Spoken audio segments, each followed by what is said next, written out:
NATO's eastern flank is home to Estonia, Latvia, and Lithuania. Like Ukraine, all three share borders with Russia. In our corner of the world, one should always be aware of the threats coming from Russia. Kaimo Kuusk, Estonia's ambassador to Ukraine, telling CBN News that in his mind, Vladimir Putin is at war against freedom in Ukraine and along Russia's borders. He's afraid of freedom. He really thinks that freedom can be dangerous. And his end goal definitely is to turn Ukraine's path, to take the country piece by piece. As Moscow continues its onslaught, there are fears the Baltics could be Putin's next military target. It's foolish to believe that you can talk open discussions on a table with these kind of terrorists. All three countries are part of NATO and the European Union, yet there's unease here in Tallinn, Estonia, that they, like the others, are unprepared to go toe-to-toe with Russia.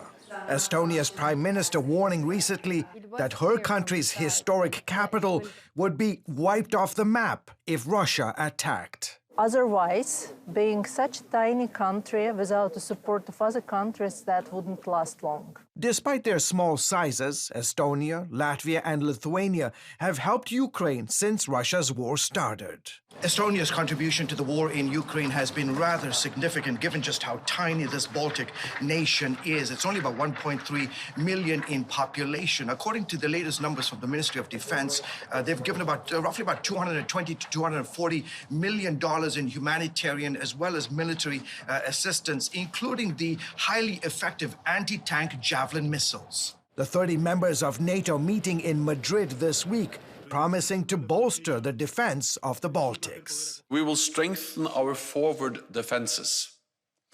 We will enhance our battle groups in the eastern part of the alliance up to brigade levels. NATO's Secretary General adding that the military alliance will dramatically increase the size of its rapid reaction force from 40,000 to 300,000 troops, all placed on high alert following Russia's invasion. This constitutes the biggest overhaul of our collective defense and deterrence since the Cold War. Still, anxiety grows by the day in towns like Krybarta, near Lithuania's border with Russia, as residents see more images of Russia's atrocities in Ukraine.